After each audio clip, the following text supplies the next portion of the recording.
Bonjour à toi et bienvenue pour cette dernière météo énergétique de l'année. Alors, je me réjouis de vous retrouver ensuite en 2024, mais qu'est-ce que c'est chouette de pouvoir enfin clôturer cette année 2023. Alors, là, dans la météo énergétique, on est en plein sous les énergies d'une super pleine lune qui a lieu le 27. Donc, comme d'habitude, l'énergie de la pleine lune se place plusieurs jours avant et continue encore quelques jours après. Et là, elle va être très présente et très puissante jusqu'à ce qu'on change d'énergie le 31 pour passer le 1er janvier en 2024 sous les vibrations de 2024. Alors, cette énergie, elle est pas sympa et elle est pas du tout confortable. J'aurais préféré vous dire autre chose pour cette météo. Mais je suis obligée de vous dire ce qui se passe, évidemment. Et je pense que vous serez nombreux à l'avoir constaté, à comprendre qu'il se passe quand même un truc. En fait, il y a plusieurs choses qui sont importantes à comprendre. D'abord, c'est une super pleine lune qui est vraiment sur des énergies qui vont vraiment toucher la sensibilité, mais plus que ça, vraiment notre fibre sensitive intérieure. Ensuite, forcément, il y a la fin de l'année, donc c'est de toute façon bousculant. Et puis, il y a la fatigue, que j'ai déjà dit, hein, qui s'accumule. Puis, il y a toutes ces retrouvailles et ces réunions de famille qui peuvent être assez électriques aussi. Ça peut aller toucher des choses très profondes en soi parce qu'en fait cette pleine lune, elle va vraiment aller toucher les profondeurs, les résurgences de blessures. Ce qu'on me montre, c'est vraiment comme quand on a une cicatrice en fait, hein, que la peau a cicatrisé. Donc on a fait un travail de guérison tellement important, tellement intense, notamment sur les blessures de l'âme, mais on sait que avec une cicatrice, il reste quand même une sensibilité. Donc il pourrait y avoir différents événements qui pourraient venir toucher un petit peu cette fibre sensitive en soi et ça pourrait être assez inattendu. Alors la raison, ce qu'on m'explique et ce qu'on me montre, c'est que pour un très grand nombre d'entre nous, nous avons la possibilité maintenant de clôturer un long cycle karmique de 7 ans, 9 ans ou 11 ans pour les plus chanceux qui ont traversé vraiment des périodes incroyables d'ascension, de guérison, de nuit noire, de l'âme, de choses très très profondes. Donc ce sont des très longs cycles et nous allons clôturer ces cycles. Nous savons, nous sentons que nous arrivons au bout de quelque chose et qu'on va complètement changer d'énergie après. Et on arrive vraiment à la clôture de ces cycles très importants. Donc c'est plus qu'une clôture des énergies de l'année, c'est beaucoup plus que fermer une porte en fait.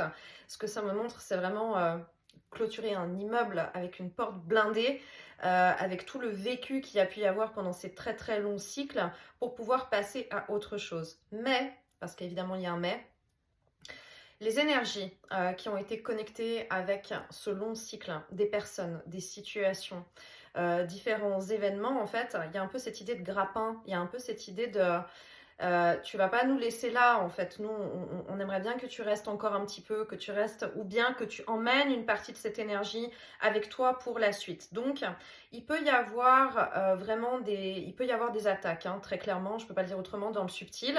Il peut y avoir des cauchemars, il peut y avoir vraiment des émotions tout d'un coup très fulgurantes qui arrivent et on se dit mais tout allait bien, je comprends pas. Donc, c'est un peu ce qui est en train de se passer en ce moment. Alors, on panique pas, il n'y a pas de peur à avoir quand je dis attaque parce qu'on identifie très très bien ce que c'est. On comprend qu'il se passe quelque chose. Mais encore une fois, je dis toujours que l'ombre ne sait pas qu'elle travaille pour la lumière. Donc elle démontre bien que c'est un peu cette espèce de truc de la dernière chance d'essayer de venir titiller, d'essayer de venir attirer, d'essayer de venir réveiller des anciennes blessures où on se dit mais pour nous c'est fini, c'est terminé.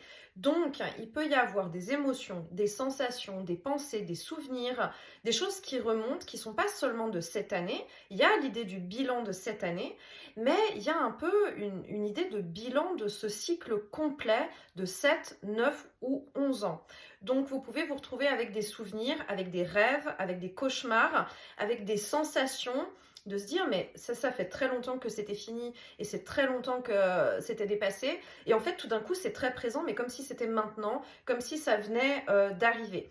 Donc on respire, on observe et puis surtout on identifie aussi pour pas se laisser, ça monte comme une pelote de laine en fait, hein, comme si ces énergies elles essayaient de nous faire réenrouler cette pelote de laine pour rester là-dedans. Alors que c'est fini. En réalité, dans l'énergie, à partir du moment où la décision a été prise, prise, que le travail énergétique il a été fait, c'est terminé. Donc il y a un peu cette idée de bon, c'est la dernière chance, c'est la dernière possibilité pour essayer d'attraper.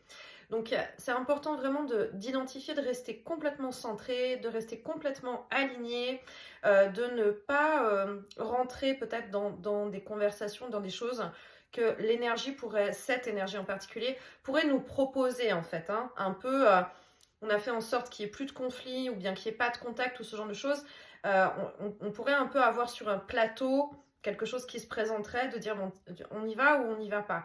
Donc c'est vraiment important de rester complètement ancré sur ce qui a été fait, ce qui a été dit et ce qui a été pris comme décision, parce que c'est ce qui va permettre en fait l'installation de cette lumière et de ce palier plus haut énergétique pour nous là dès 2024. Donc c'est la porte à côté, hein, c'est vraiment juste là dans quelques jours, mais on a un petit peu ce travail encore intense à faire dans cette période, dans ces quelques jours. En même temps, si cette énergie plutôt involutive, elle essaye d'attraper maintenant. Encore une fois, l'ombre ne sait pas qu'elle travaille pour la lumière, c'est donc que la lumière est vraiment prévue pour le bâtiment d'à côté quand on va pouvoir y aller et connecter.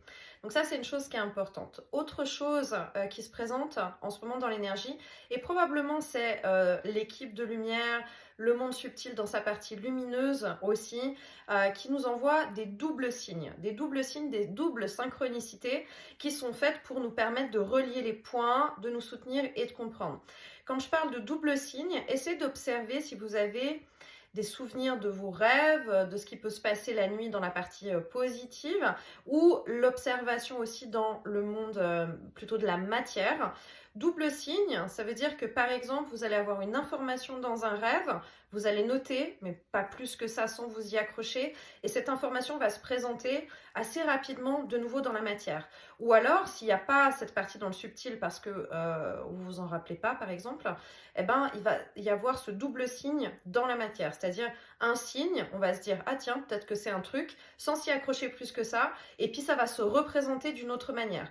Donc ça peut être sous forme de mots, de phrases, hein, qui peuvent venir de personnes, ça peut être sous forme de rencontres, ça peut être sous forme de plein de signes, hein, vraiment, mais ça va au-delà de ce qu'on appelle les heures miroirs habituelles. C'est vraiment des choses qui sont très particulières où ça va résonner. Peut-être ça va être quelque chose qui vous interpelle dans un film ou bien dans une série, un mot, une phrase, une situation particulière, et puis il va se trouver que dans la matière, le jour même, le lendemain, le surlendemain, il va y avoir quelqu'un qui va vous dire ces mêmes mots, cette même phrase ou bien cette même situation.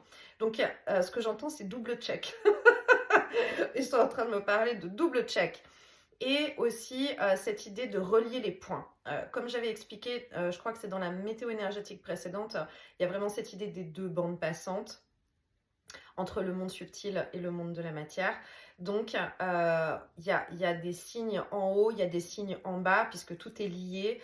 Et en fait, on relie les points. Cette reliance entre les points nous permet vraiment de garder cette assise et cet ancrage, de se dire oui, on est guidé, oui, on est accompagné, oui, on est au bon endroit, oui, on a pris les bonnes décisions. Et ça, c'est très très important parce que c'est l'assise qu'on va devoir garder, ce socle qu'on a tellement travaillé en fait à mettre en place à coup de très grandes décisions, de coupures dans sa vie, de quitter tout ce qui était toxique, d'évacuer beaucoup de choses, de prendre des décisions, de dire maintenant je veux que ce soit autrement et je veux m'aligner vraiment sur mon chemin.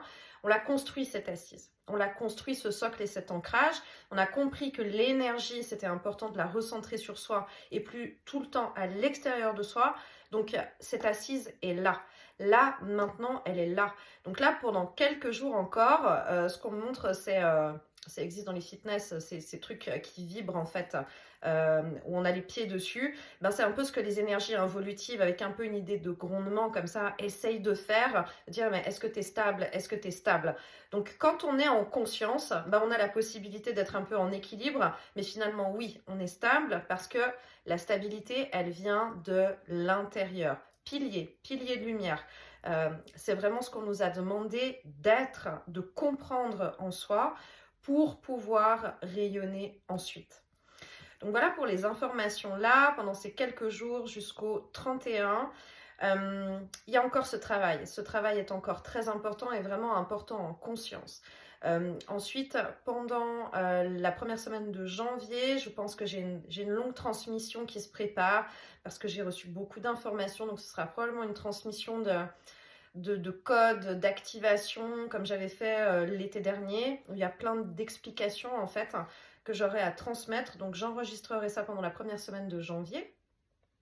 Et puis, je vous retrouverai la semaine d'après. Comme ça, je vais aussi prendre quelques jours d'intégration pour tout ça. Un peu aussi quelques jours de recul pour passer dans cette transition.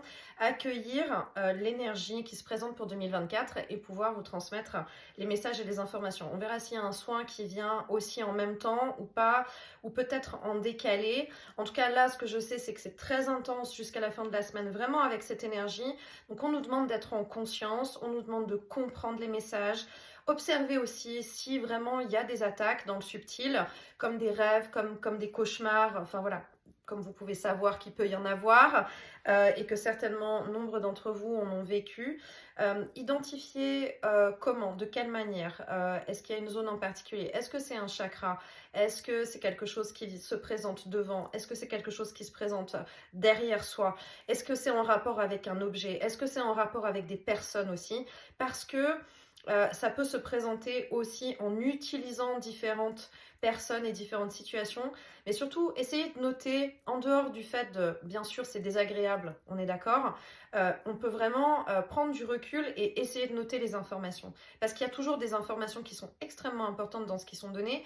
En principe, on va se faire attaquer sur là où il y a une capacité particulière, là où il y a un lien par exemple d'amour particulier, quand ça passe par des proches, si ça prend plus au niveau d'un chakra que d'un autre, eh ben, c'est parce qu'on a une capacité et une vibration, une fréquence particulière à transmettre avec ce chakra. Donc, il y a des informations très importantes qui sont à noter et à garder en soi parce que ça nous donne des indications. On est dans cette matrice inversée et l'idée maintenant, ça va être d'intégrer tout ça pour pouvoir remettre de l'ordre. On va remettre les choses à l'endroit dans nos vibrations, pouvoir remettre cette bande énergétique à l'endroit. Et souvent, le point d'attaque, la manière d'attaquer, elle va permettre de comprendre quels sont vraiment nos outils en fait pour pouvoir remettre à l'endroit l'énergie, les fréquences, les vibrations, les compréhensions sur soi, les compréhensions sur les liens qu'il va y avoir autour de soi aussi. Et puis, ce qui est toujours très important, s'il y a des choses comme ça qui se présentent, répétez toujours que vous reconnaissez la lumière en vous. Je répète, je reconnais la lumière en moi, je reconnais la lumière en moi. Ça ne sert à rien de se battre avec ce type d'énergie. La seule chose à faire, c'est reconnaître la lumière en soi parce que cette lumière est la plus puissante et qu'à partir de là, ces différentes énergies ne peuvent faire que partir et lâcher prise. Surtout, c'est de l'affirmation encore une fois de soi. Donc, j'explique toujours à mes consultants, s'il y avait par exemple quelqu'un d'inconnu qui essaye de rentrer chez vous quand vous y êtes, vous allez tout de suite être dans la capacité de dire à cette personne tu t'en vas, tu dégages. Si quelqu'un de mal intentionné veut s'en prendre à nos enfants par exemple, on va décupler cette énergie pour dire ben tu dégages et c'est non, mais on fait la même chose avec les énergies involutives, les énergies qui sont pas cool dans le monde subtil qui peuvent se présenter, c'est exactement la même chose. Il y a vraiment cette idée de vouloir vraiment s'infiltrer aussi par la peur. Ah oui, ça c'était aussi important, il fallait que je le dise. Cette idée de vouloir s'infiltrer aussi par la peur. En fait, la peur, c'est l'antidote de l'amour. D'accord? Ça, c'est très important à retenir. La peur, c'est l'antidote de l'amour. C'est pour ça que dans cette dimension, tout est fait ou beaucoup de choses sont faites pour connecter les gens sur la peur parce que c'est clairement l'énergie involutive et que tout est fait pour détourner de l'amour, de la vraie vibration, de la vraie fréquence d'amour qui ne correspond évidemment pas à ce que cette dimension veut faire croire, d'accord?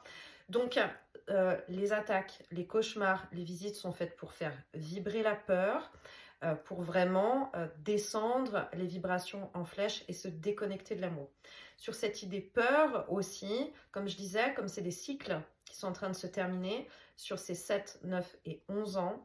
Il peut y avoir aussi de la peur qui remonte, qui sont des peurs qui ont déjà été traitées en termes de phobie, en termes de choc post-traumatique, en termes de peur d'être en lien avec les autres, de peur d'être aimé, de peur d'aimer, par exemple.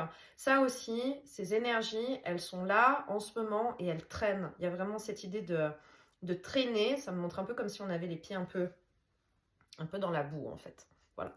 Un peu les pieds dans la boue, où on est là, où tout le reste du corps est très très conscient, mais cette énergie est là quand même et puis elle rôde un peu, d'accord? Donc il faut vraiment se recentrer, vraiment prendre conscience de ça pour observer ce fonctionnement parce qu'on a vraiment toutes les possibilités et toutes les capacités de comprendre et de ne pas retourner dans ces fonctionnements qu'on ne veut plus, qu'on a guéri, où tout est déjà fait. La lumière gagne toujours. La lumière a déjà gagné de toute façon. Donc ça ne reste que des tentatives et encore une fois, ça prouve que le travail a été fait, il a été effectué et il est juste et tout est possible ensuite vraiment pour la suite de son évolution. Donc ça peut entraîner de la fatigue. On peut être aussi assez fatigué en ce moment. Besoin de plus de sommeil aussi. Alors attention avec le besoin de plus de sommeil parce que ça peut aussi être des énergies pas sympas derrière qui veulent profiter de la situation pour happer dans le subtil s'ils n'arrivent pas à happer ici dans la matière, d'accord? Donc une chose importante que je transmets beaucoup à mes consultants en ce moment, n'oubliez pas matin et soir de récupérer la totalité de votre énergie. D'accord?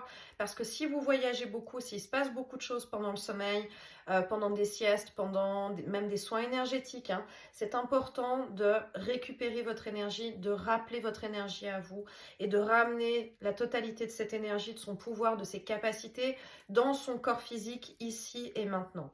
Ça ne veut pas dire qu'on va être pas du tout fatigué, mais on va en tout cas l'être beaucoup moins. Et surtout, on peut de nouveau avoir cette possibilité d'avoir du discernement sur les choses, sur les événements. Parce qu'en fait, si notre énergie est éparpillée partout, c'est comme si on est dilué en fait. Notre énergie se trouve diluée, donc notre guidance, notre intuition juste, notre énergie au niveau du cœur, elle peut se trouver diluée aussi. On peut vraiment avoir cette sensation d'être un peu morcelé ou d'être un peu éparpillé. Donc on se recentre, on ramène à soi, on se recentre ici et maintenant parce que même si on est vraiment connecté avec l'âme, avec le moi supérieur, avec l'équipe de lumière, en attendant, c'est nous ici qui sommes en action. Donc c'est important d'être dans la bonne guidance pour être dans le bon pilotage, là, dans ce qu'on est en train de me montrer, où on reçoit en fait les informations par radio et on est là et on suit les informations. Alors, c'est comme si on était des pilotes, genre des pilotes de Formule 1 en fait, dans ce qu'ils sont en train de me montrer, d'accord. Comme si on était des pilotes de Formule 1 et que on a des informations qui arrivent par le casque hein, pour dire voilà le virage, la vitesse, etc. Comment ça doit se passer. Donc c'est important vraiment de se recentrer complètement et d'être là. C'est pas mal, pilote de Formule 1. Je vais rester sur cette image pour les quelques jours là jusqu'au 31. Voilà, je vous envoie beaucoup d'amour, beaucoup de lumière. Merci infiniment, puisque c'est la dernière météo énergétique de cette année. Merci infiniment pour vos partages toute l'année, pour vos messages, pour votre confiance, pour les soins qu'on a partagés ensemble, pour les magnifiques rencontres qu'on a pu vivre cette année en fait.